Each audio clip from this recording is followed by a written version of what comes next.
Hola, buenas noches. Bueno, vamos a continuar hoy con nuestra serie Descartando tradiciones que minan la fe. Y bueno, la otra vez hablamos sobre soberanismo y dije un poco que el soberanismo es como la madre de muchas otras tradiciones que encajan con ese tipo de pensamiento. Y bueno, otro tema que tiene que ver bastante con lo que el soberanismo dice son las pruebas. Y hoy vamos a hablar de las pruebas. Es un tema que va a abarcar 3 lunes, porque lo quería tratar ampliamente, ya que es algo muy nombrado. Es algo que se suele decir mucho: Dios te está probando cuando viene una mala circunstancia. Por ejemplo, hay personas que están pasando por un divorcio, vamos a decir, y bueno, Dios te está probando porque qué sé yo, pero vas a ver, empiezan. Entonces, ¿son pruebas de Dios esas? O sea, ¿tiene que ver con Dios todo cuando suceden estas cosas? Es algo que es importante investigar, no tanto en lo que la gente diga, sino qué es lo que la Biblia dice al respecto. Porque de ideas está lleno el mundo, pero ¿cuál es la verdad de todo este asunto? A ver, si hay pensemos, o sea, ¿nos prueba Dios? Y si nos prueba, ¿de qué forma nos prueba? Para la primera pregunta, sí, Dios nos prueba, es verdad, pero no de la forma que la religión lo ha enseñado. Es otra cosa, o sea, no es Dios el que pone malas circunstancias para probarnos, sino que hay una forma en la cual Él nos examina. Esa es la forma que Él nos prueba. A ver, vamos a ver 1 Tesalonicenses 2:4. Dice: sino que según fuimos aprobados por Dios para que se nos confiase el Evangelio. Bueno, parece que fuimos aprobados, o sea que una prueba pasamos. Claro, hemos creído el Evangelio, entonces una prueba hemos pasado. Dice: fuimos aprobados por Dios para que se nos confiase el Evangelio, y así hablamos, no como para agradar a los hombres, sino a Dios que prueba nuestros corazones. Así que bueno, sí, en cierta forma dice que Dios prueba nuestros corazones. Y la prueba del corazón es algo continuo, es algo permanente. Y tiene que ver sobre todo con nuestro libre albedrío. ¿Y por qué? Porque nuestro corazón, de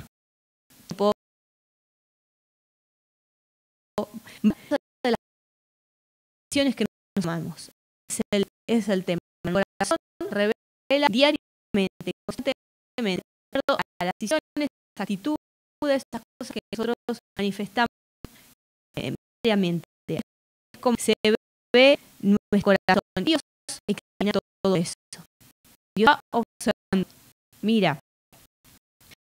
Entonces, lo que nos da prueba, y que no son pruebas, son desastres, tragedias, enfermedades, pérdidas, tipos, y todas estas cosas hemos hablado anteriormente, no provienen de Dios. Él no es la causa de que sucedan esas cosas. Pero lo que sí sabemos es que cuando ves esas cosas, como un caído sufre a veces lo que sea, nosotros cuando frente a las cosas vamos a reaccionar de alguna forma particular. Y eso es lo que Dios va a estar mirando, va a estar observando, va a creer mi palabra, va a creer a mí, va a creer que es más que un vencedor, que lo salvó. Ese es el tipo de prueba que Dios pone. A mí me llamó la atención y me llevó a investigar un poco sobre este tema, porque lo escuché mucho y escuché el hecho de que la gente cree que Dios le pone las manos para probarle, para enseñarle algo. Y entonces busqué en la Biblia así todas las partes que dice prueba, que todo donde diga prueba. Y me llamó la atención que en ningún lugar estas pruebas están asociadas con desastres, ni con tragedias, ni con enfermedades, ni con nada. No hay relación directa con eso, salvo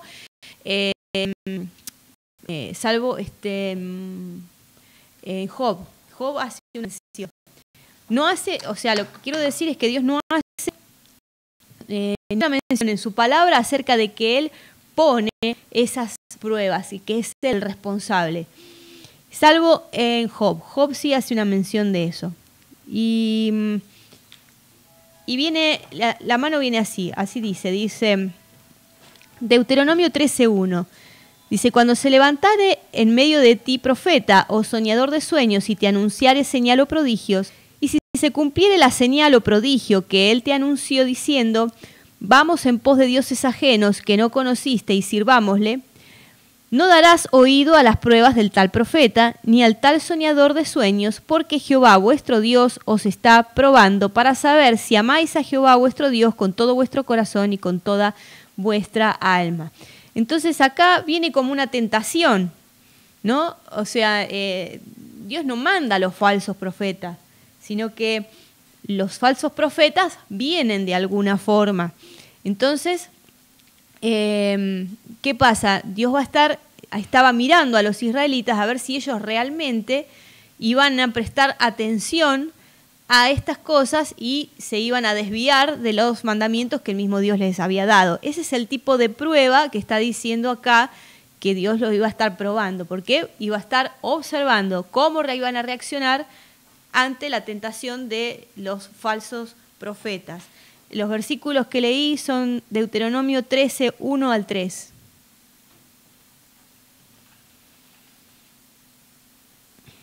Así que bueno, otro caso donde se habla de pruebas, yo estuve buscando, como les decía, donde todas las veces que se usan esta palabra, Jueces 2:19,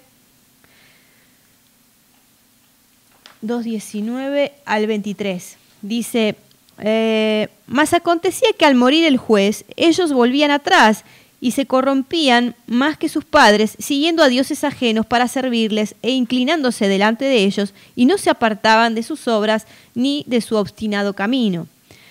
Y la ira de Jehová se encendió contra Israel y dijo, por cuanto este pueblo traspasa mi pacto que ordené a sus padres y no obedece mi voz, tampoco yo volveré más a arrojar delante de ellos a ninguna de las naciones que dejó Josué cuando murió, para probar con ellas a Israel si procuraría o no seguir en el camino de Jehová, andando en él como lo siguieron sus padres. Por esto se enojó Jehová, por esto dejó Jehová a aquellas naciones sin arrojarlas de una vez y no las entregó en manos de Josué. Así que la palabra probar que se usa acá es la palabra nasá, en hebreo se traduce probar. Y también puede traducirse intentar, practicar, hacer prueba, tentar, tratar.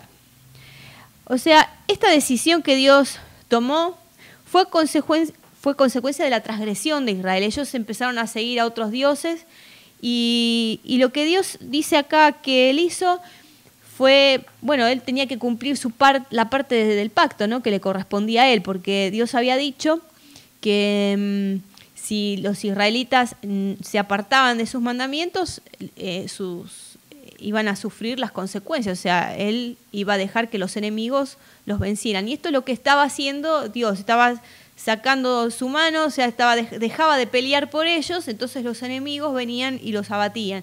Él estaba cumpliendo su parte en la ley, ¿no? Porque él estaba comprometido a que si los israelitas obedecían, los iba a bendecir y iba a matar a todos sus enemigos y todo eso iba a prosperar al pueblo. Pero si no, no. Entonces, él, ¿qué hacía? Sacaba sus manos y dejaba que las cosas sucedieran, que los enemigos los atacaran y todo ese tema.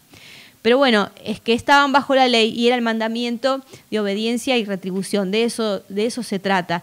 No es que Dios estaba enviando un problema X para probarlos. Él estaba cumpliendo su parte de la ley y esperando y viendo que los israelitas cumplieran la suya. Y esa era la prueba que él estaba trayendo sobre ellos, o sea, la prueba que él estaba viendo sobre ellos o examinándolos cuando venían los problemas. Deuteronomio 28:7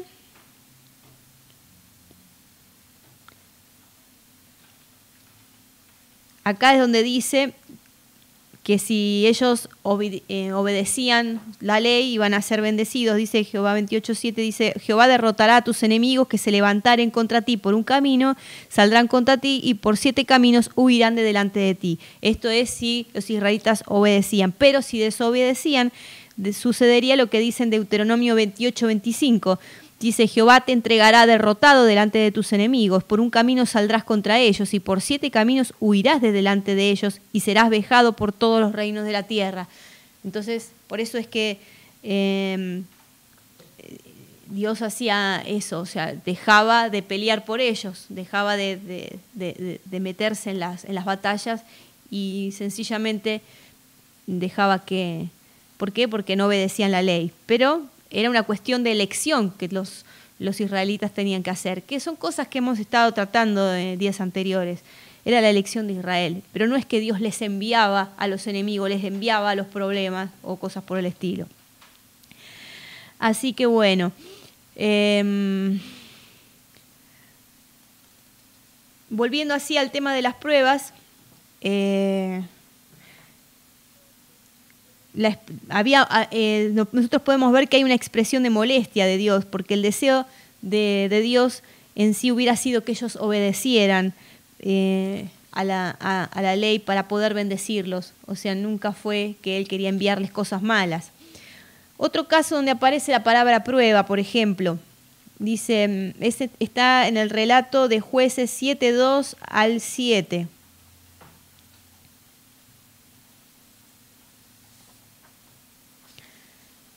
Dice, Jehová dijo a Gedeón, el pueblo que está contigo es mucho para que yo entregue a los madianitas en su mano, no sea que se alabe Israel contra mí diciendo, mi mano me ha salvado.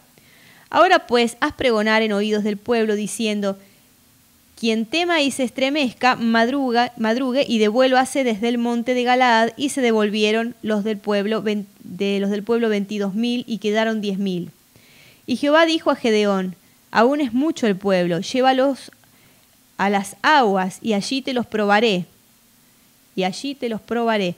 ¿No? Lo que estaba diciendo es mucha gente. Yo quiero ganar una batalla, pero quiero que la gente me glorifique a mí. Entonces, los que tienen miedo, primero, todos los que están ahí disponibles para pelear, los que tengan miedo, que se vayan a sus casas. Esos no van a quedar en mi ejército. Ahora, todavía vio que quedaban muchos que eran valientes, pero ahora quería hacerles una prueba para achicar ese ejército. Él quería un ejército chiquito para que glorificaran a Dios cuando ganaran. Entonces les va a hacer una prueba. Dice, y el que yo te diga, vaya este contigo. Mas cualquiera que yo te diga, este no vaya contigo, ese no irá. Entonces llevó al pueblo a las aguas, y Jehová dijo a Gedeón, cualquiera que lamiere las aguas con su lengua como lame el perro, a aquel pondrás aparte. Asimismo, a cualquiera que doblare sus rodillas para beber, lo iban a poner aparte también. Y fue el número de los que lamieron llevando el agua con la mano a su boca, 300 hombres, y todo el resto del pueblo dobló sus rodillas para beber las aguas.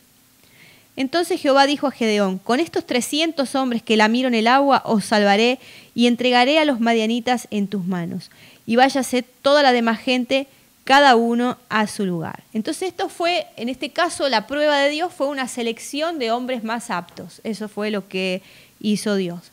El tema de que fueran más aptos tenía que ver con que eran los pueblos nómades que estaban así acostumbrados a las guerras y estaban acostumbrados a no perder el tiempo. Entonces, ¿qué hacían? Ellos pasaban por el río caminando rápido, no se agachaban, no se quedaban, ellos agarraban el agua así con la mano, tomaban y seguían caminando. En cambio, aquellos que se agachaban, se ponían a tomar así, eran personas que por ahí no eran tan aptas porque no estaban así como rápidas para huir, para las batallas y todo ese tema. Entonces era un poco el tema, no estaban acostumbrados a esta práctica. Entonces, bueno, los que tenían más presteza, los que eran rápidos, tomaban así, a esos eligió y los demás fueron despachados a sus casas. Necesitaba gente así que se moviera con presteza. Y bueno, finalmente si quieren leer el relato está muy bueno, gana el ejército con 300 personas en inferioridad de número, pero Dios estaba con ellos y se glorificó Dios con ellos. Así que bueno, después hay otros usos de la palabra prueba en Salmos. Por ejemplo, Salmos 7:9 dice: Dios prueba la mente y el corazón. Salmos 11:5 dice: prueba al justo, aborrece al malo. Salmos 17:3 dice: tú has probado mi corazón, me has visitado de noche, me has puesto a prueba y nada inicuo hallaste. He resuelto que mi boca no haga transgresión. Salmo 139:23 dice: examíname, oh Dios, y conoce mi corazón, pruébame y conoce mis pensamientos. ¿No? Y acá este último salmo te da la idea de cómo es que Dios está probando a la gente, qué es lo que Él hace. Él examina el corazón. ¿Por qué? Porque ve nuestras actitudes diarias, porque Él es el único que puede mirar adentro de nosotros, puede ver nuestros pensamientos, puede ver nuestras dudas, todo lo que nosotros tenemos. Y Él está examinando, Él está mirando, Él puede observar. Y acá David dice: examíname, oh Dios, y conoce mi corazón, pruébame y conoce mis pensamientos. Ese es el tipo de prueba de Dios. Pero en ninguno de estos casos que se usa, vas a ver que Dios envía cosas malas para probar a los hombres, a ver qué hacen ellos con esta prueba que te mando, o para que, no sé, aprendan algo o adquieran. No las manda Dios las pruebas vienen. Lo que Él hace es examinar, a ver cómo van a reaccionar, si van a reaccionar de acuerdo a la palabra de Dios, si van a reaccionar en fe, o si se van a dejar vencer o se van a resignar. Y siempre es eso, es el mismo concepto. Dios nos escudriña a nosotros, nos escudriña profundamente. Así que bueno, en ningún lado van a encontrar que Dios sea el que envíe esas cosas dañinas y que después libre a la gente si Él quiere o si la gente cree. Eso son todos pensamientos de la gente, todos pensamientos o interpretaciones que la gente hace, ni siquiera de la Biblia, lo hacen de las circunstancias y de las cosas que han visto, de las experiencias, y entonces se basan más que nada en las experiencias, pero desde el primer día hemos visto que no podemos basar en las experiencias, nos tenemos que basar en lo que dice la palabra, porque la palabra de Dios no cambia, y la palabra de Dios es viva y permanece para siempre. Cielos y tierras pasarán, pero mis palabras no pasarán, dice el Señor. En cambio, las circunstancias o las experiencias nuestras son cosas que van y vienen y sencillamente no representan una regla ni nada por el estilo. Entonces, no podemos hacer doctrinas de las experiencias o de los pensamientos nuestros que tenemos acerca de las cosas. ¿Quién podría, no, si las cosas fueran como se ha pensado, ¿no? Que Dios envía cosas dañinas y después viene y te salva de ellas? ¿Quién podría confiar en un hombre que, por ejemplo, te empuja a un pozo, ¿no? De 7 metros de profundidad y luego te dice: bueno, si te portás bien o qué sé yo te voy a librar, o tal vez si tiene ganas me va a sacar, o no tiene ganas me va a sacar. Yo no podría confiar en alguien que hace esas cosas, que primero te revienta y después te trata de levantar. Entonces, cuando llevamos el pensamiento que la gente tiene a Dios, ¿no? A un plano más cercano a nosotros, te das cuenta que es algo totalmente carente de lógica. No podemos pensar que Dios nos hace eso y después encima decirle a la gente: no, tienes que confiar en Dios. Pero ¿cómo voy a confiar en Dios? Un día me tira y otro día me levanta, y si tiene ganas me levanta, y si no tiene ganas no. Todo eso son pensamientos, son todas elucubraciones de hombres, no es lo que la palabra enseña. Así que, bueno, y ahora quería mostrarles la excepción, porque yo les había dicho que en Job está la excepción. Es la única vez que hay una mención acerca de que Dios manda una prueba como una enfermedad. Es la única vez, lo dice Job. Job 10:17. Dice, renuevas contra mí tus pruebas. Como diciendo que Dios le mandaba una prueba tras otra contra él, que era el responsable era Dios. Pero bueno, ya de movida tenemos una sola vez que aparece todo esto y no podemos hacer una doctrina por un solo pasaje. Y bueno, el otro día les decía que íbamos a profundizar un poquito más de Job, ahora vamos a ver algo más, que creo que son los puntos más importantes para tener en cuenta cuando leemos Job. Job, como decíamos ayer, la última clase, no estaba bajo ningún pacto. Solo él era un hombre justo que oyó hablar de Dios y lo amó, pero él no lo conocía profundamente a Dios. Y qué sé yo, como cualquier buena persona de buen corazón, ¿no? que tiene poco conocimiento acerca de Dios, habló de muchas cosas que le pasaban, profirió muchos sentimientos encontrados y cosas que él tenía, pero todo es producto de su sufrimiento y, en cierta forma, de su ignorancia, porque él era bueno, era justo, pero no sabía mucho acerca de Dios, y él mismo lo dice. Así que lo interesante de todo este relato es que después Dios le empieza a hablar a él y le corrige un montón de cosas, ¿no es cierto? Entonces, y ahí es cuando el mismo Job confiesa su ignorancia. Entonces, en Job 40, vamos a ver Job 40, del 1 al 8, vamos a ver.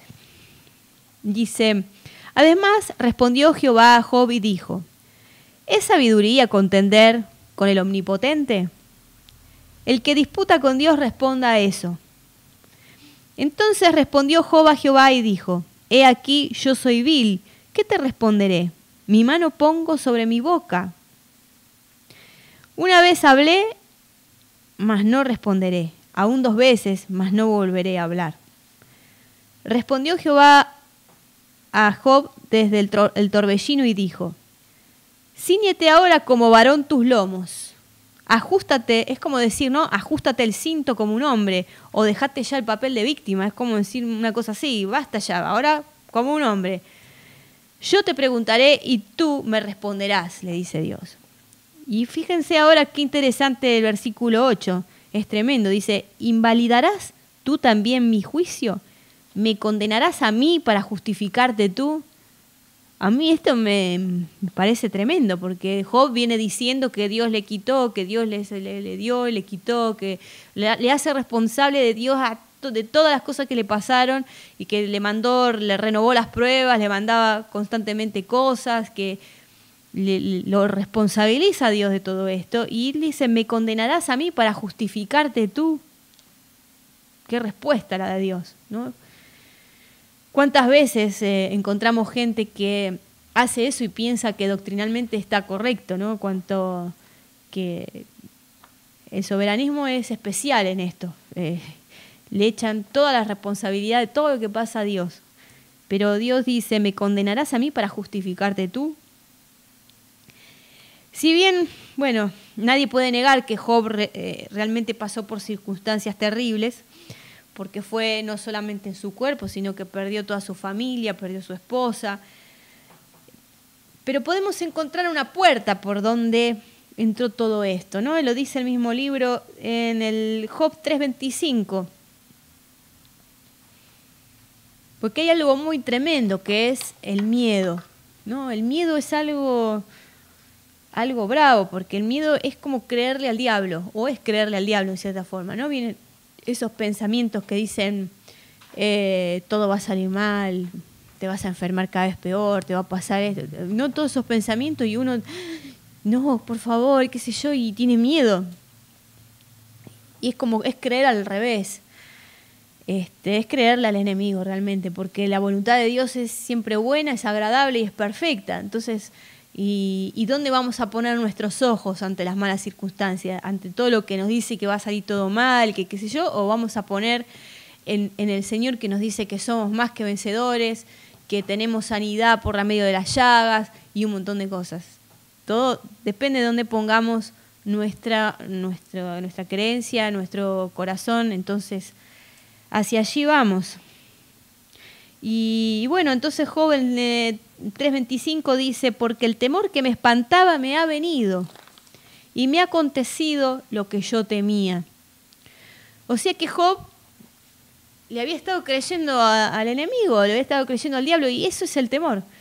Y él le creyó que lo iba a enfermar, que le iba a hacer perder todo, ¿no? Y de hecho, en el primer capítulo vemos que fue el diablo el que salió para lastimar a Job. No fue Dios. Así que bueno, acá hay por ahí, es una gran clave esto del temor, ¿no es cierto? Yo no digo que en todos los casos las tragedias tengan que ver o se deban para el temor, pero es como que el tema del temor abre una posibilidad y en efecto fue la puerta por acá. Dice, Dios le terminó diciendo a Job, me vas a culpar a mí para justificarte vos. Algo Job había hecho para que Dios le diga esto.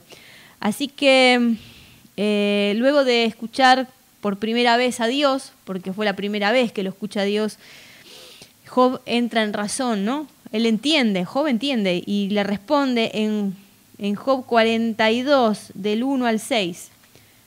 Dice, respondió Job a Jehová y dijo, yo conozco que todo lo puedes y que no hay pensamiento que se esconda de ti. ¿Quién es el que oscurece el consejo sin entendimiento? Por tanto, yo hablaba lo que no entendía, cosas demasiado maravillosas para mí que yo no comprendía. Oye, te ruego y hablaré, te preguntaré y tú me enseñarás.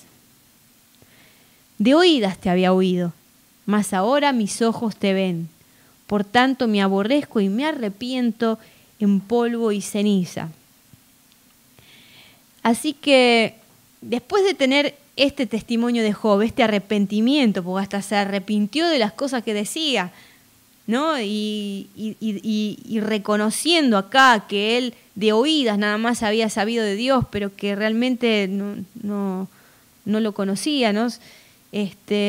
Entonces, ¿podría alguien basar, o podría un movimiento basarse en todo lo que Job dijo en el momento de su sufrimiento? Que así como cualquier persona que sufre mucho por ahí profiere o dice cosas,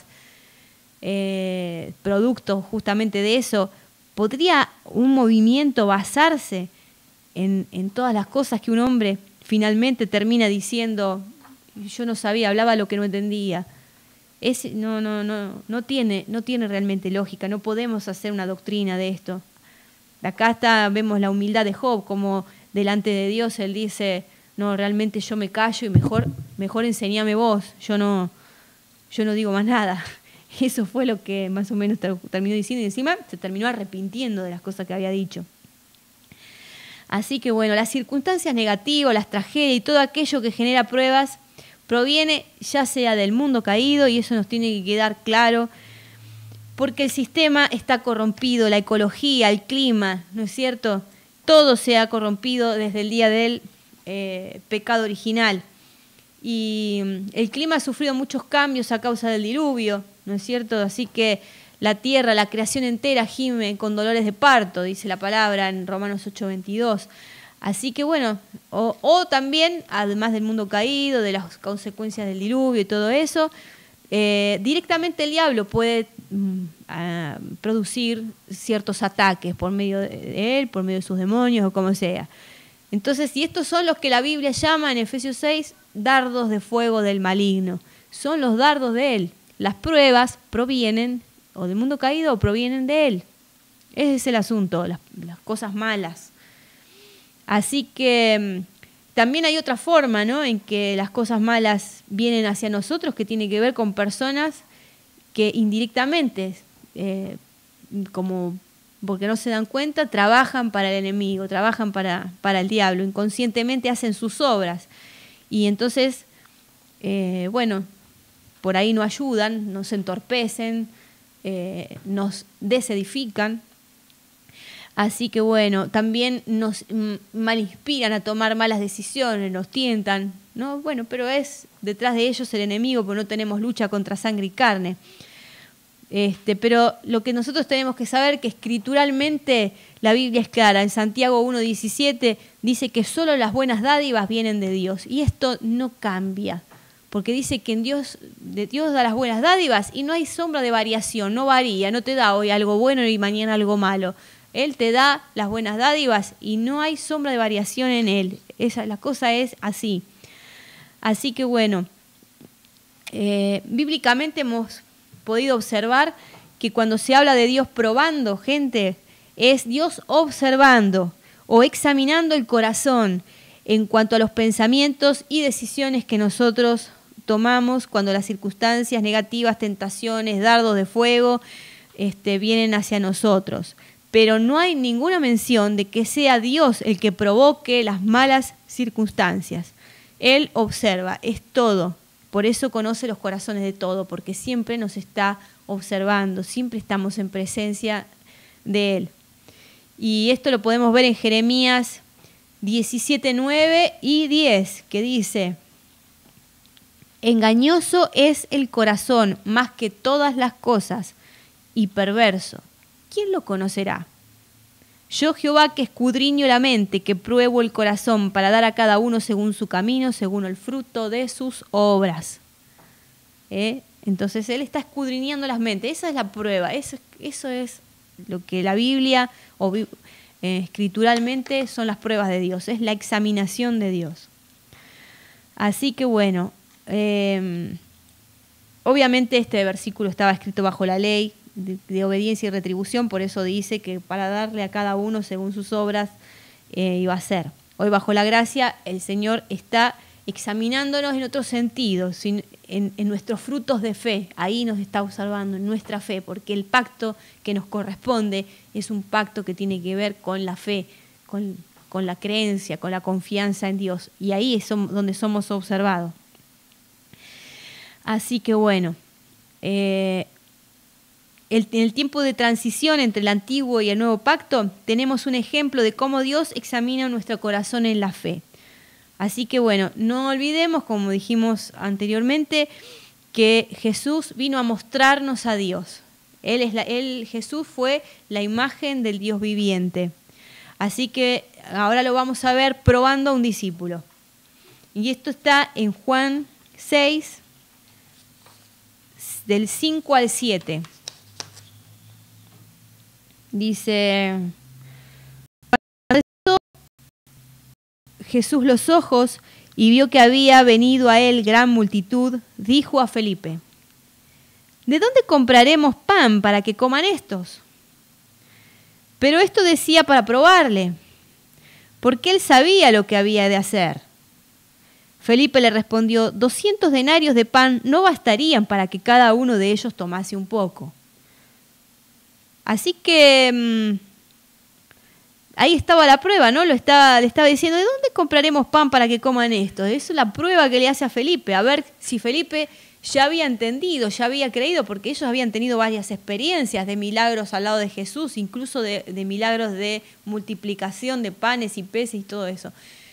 Pero Felipe todavía se ve que no tenía su fe totalmente desarrollada en el Señor, a pesar de que estaban caminando juntos. Él lo probó a ver dónde estaba parado Felipe, a ver qué le respondía. Y le respondió con una respuesta natural, no le respondió con una respuesta sobrenatural. Así que bueno, pero lo que podemos observar de este pasaje es que no tuvo la prueba que Jesús le hizo a Felipe, no fue algo ni físico ni negativo en contra de Felipe. Nada que ver en contra de su persona, no. Fue nada más que para averiguar el corazón y la fe de Felipe. Jesús no le hizo ningún daño, no le mandó una tragedia, no le hizo nada. Solamente averiguó su corazón. Y es así como Dios prueba los corazones, pero nunca, jamás es para hacernos daño, nunca. Es el diablo el que viene a hurtar y matar y destruir. Juan 10:10. Eso nos tiene que quedar grabado a fuego. Así que Juan 10:10, el diablo es el que viene a robar, a hurtar y destruir. Y bueno, Jesús, por la respuesta de Felipe, se dio cuenta que todavía Felipe no estaba maduro en este tema de lo sobrenatural y de la fe. Así que bueno, pero después más adelante, sí, ustedes si quieren pueden mirarlo en Hechos 8, del 6 al 8, ahí lo van a ver a Felipe haciendo milagros y maravillas, una vez que ya Jesús había resucitado de los muertos, ya había ascendido y quedó con un ministerio evangelístico muy fuerte y andaba haciendo milagros, prodigios entre la gente. O sea que él finalmente llegó a una madurez en lo sobrenatural, en las cosas de Dios. Así que bueno, esto es así. Dios es un gran observador de nosotros. Así que a través de este punto de vista podemos comprender cómo es que Él conoce nuestras necesidades y buscará ayudarnos, ¿no es cierto? Porque si Él está viéndonos todo el tiempo, está examinando nuestros corazones, es por esa razón que Dios conoce tu necesidad. Y él sabe lo que te está haciendo falta, y a veces envía una persona que te dé una palabra o envía a alguien que te traiga justo eso que vos necesitabas o estabas buscando. Es así, Él está observándonos constantemente. Y bueno, refuerzos también nos envía. Así que bueno, también Él sabrá y nos avisará si algo no va a andar bien, no está bien, porque Él te conoce, sabe lo que es mejor para vos, sabe lo que no es mejor, y nos va a mandar gente que nos edifique, nos va a mandar gente que nos avise, nos va a mandar gente que nos corrija también, si en alguna cosa nos estamos desviando, nos estamos yendo del camino. Así que bueno, también nos va a fortalecer o va a tratar de enviarnos gente que nos advierta si nos estamos a punto de meter en una tentación, ¿no? A veces gente que no te conoce, que no sabe nada, pero tienen una palabra para darte y ni ellos saben por qué, pero a vos te pega en medio del corazón. ¿Por qué? Porque Dios conocía tu corazón, te ha estado observando y te mandó a alguien que te diga algo. Así que bueno, ese es el tema. Ese es todo el tema de la prueba de Dios. Él está atento al desarrollo de nuestros corazones. Así que bueno, hasta acá hoy. La próxima vamos a seguir. Vamos a hablar de la prueba de Abraham, que también es interesante porque muchos se han tomado de ese ejemplo para decir que Dios nos pone cosas feas o pruebas así terribles, tragedias, cosas para probar nuestro corazón, y no es así. Pero vamos a hablar acerca de eso el próximo lunes. Y bueno, ahora vamos a orar. Así que Señor, te damos gracias. Gracias por tu amor, porque sabemos que toda esta examinación que vos haces de nuestros corazones es porque deseas ver nuestro crecimiento y deseas ayudarnos en todas las cosas. Y te doy gracias porque tu palabra en esto es clara y nos ayuda a confiar cada vez más en vos, porque podemos ver tus verdaderas intenciones y sabemos que siempre son buenas para con nosotros, siempre son agradables y que siempre son para solucionar problemas, aún personales o internos que nosotros tenemos. Sabemos que vos estás ahí, Señor, siempre ayudándonos. Gracias porque no estamos solos. Quienes te conocemos, quienes tenemos tu vida viviendo en nosotros, tenemos todo, Señor. Te damos gracias por habernos dado tanto. Señor, te adoramos, te bendecimos, alabamos tu santo y poderoso nombre. Gracias, Señor, porque podamos crecer cada día más en el conocimiento de vos, de nuestro Señor Jesucristo y de todas las habilidades que tenemos en el Espíritu Santo para hacer tus obras, para poder llevar tu bendición a otros y tu evangelio con todo el poder, porque así como está escrito en tu palabra, que el evangelio no es una cuestión de palabras, sino de poder.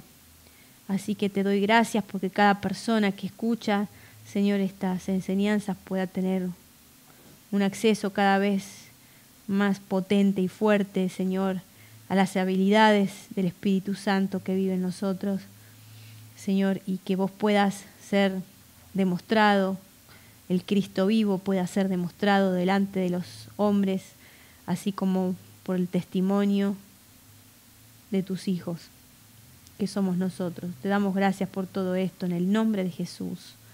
Amén. Así que bueno, Nos vemos el próximo lunes a las 20 horas. Cualquier pregunta o duda, saben que está nuestro mail disponible, contacto@revoluciondefe.com. Así que bueno, hasta el lunes, buenas noches, nos vemos.